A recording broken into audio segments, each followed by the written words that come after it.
Shakespeare. Allow me to introduce myself. My name is Reed. Tonight, my two partners and I are to attempt a feat we believe to be unprecedented in the history of theater. And that is to capture, in a single theatrical performance, the magic, the genius, the towering grandeur of the complete works of William Shakespeare.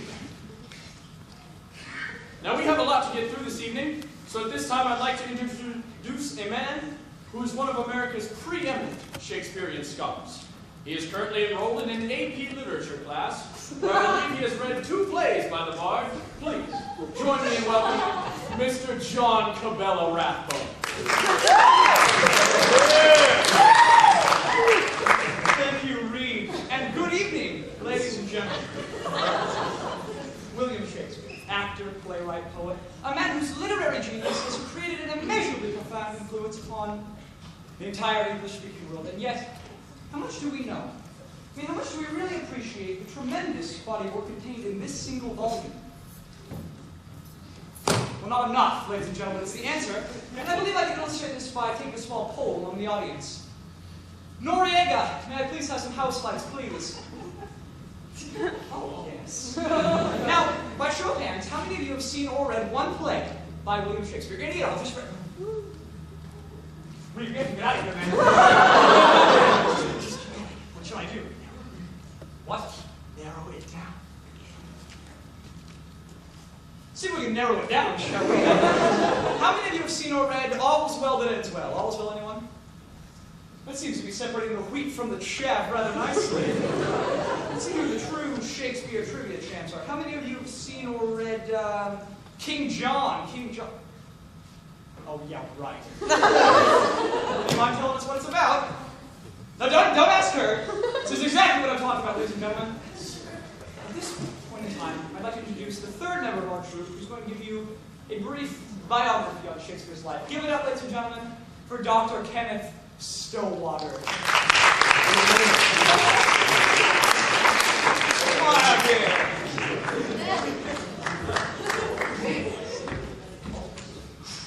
No, don't touch anything. Go in orders.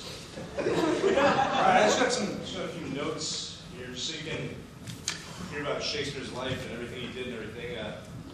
As you can see, I'm not actually an audience member. I completely fooled you.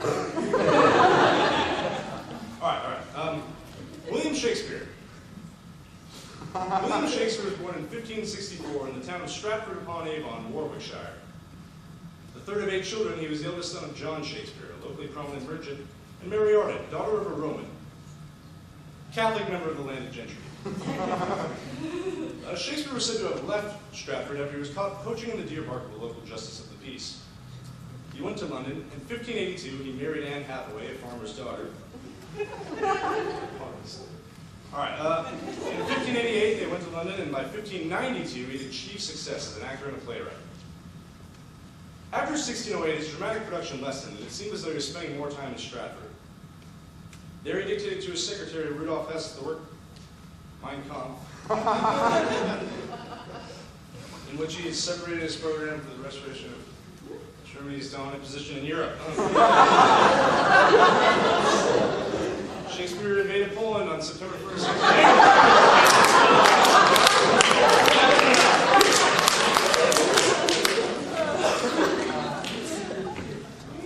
That is good fondue. Without further ado, we proudly present to you the complete works of William Shakespeare. A breeze!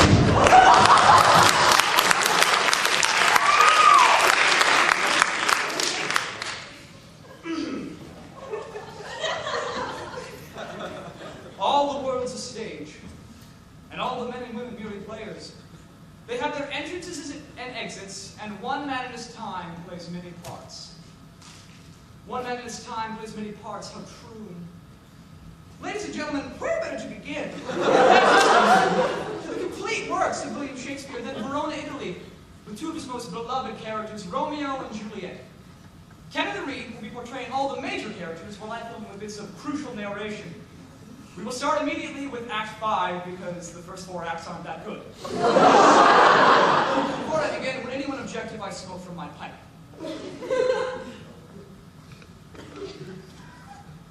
Good. Enter Juliet and Friar Lawrence. Juliet, I already know thy grief. Take thou this vial, and this distilled liquor drink thou off, and presently through all thy veins shall run a cold and drowsy humor. I feel a cold and drowsy humor running through my veins.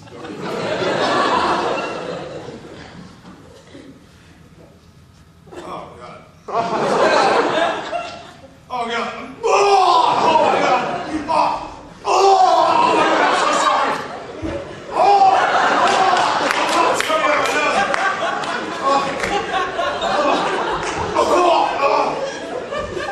nose. Just say no.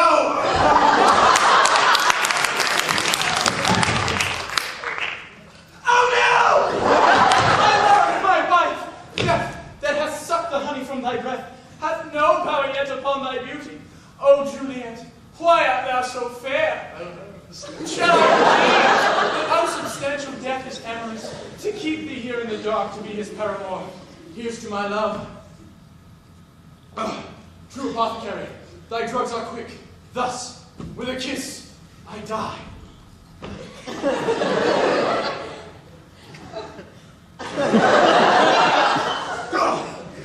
Thus, with a kiss, I die.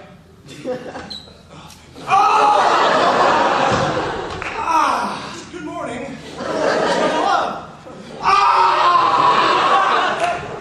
What's this? A cup closed in my true love's hand. Poison I see hath been his untimely end. Oh, churl, drunk all and left no friendly drop to help me after. Then I'll be brief. Oh, happy dagger, this is thy sheep.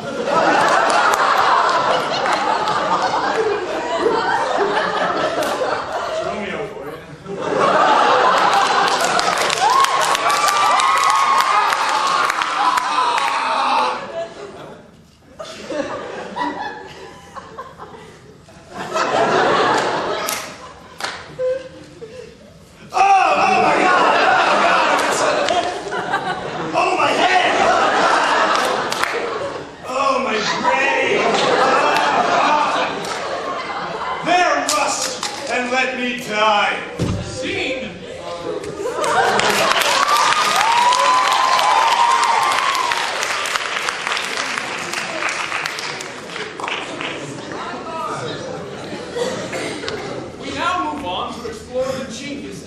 Some of Shakespeare's more mature plays, as we present Othello, the Moor of Venice.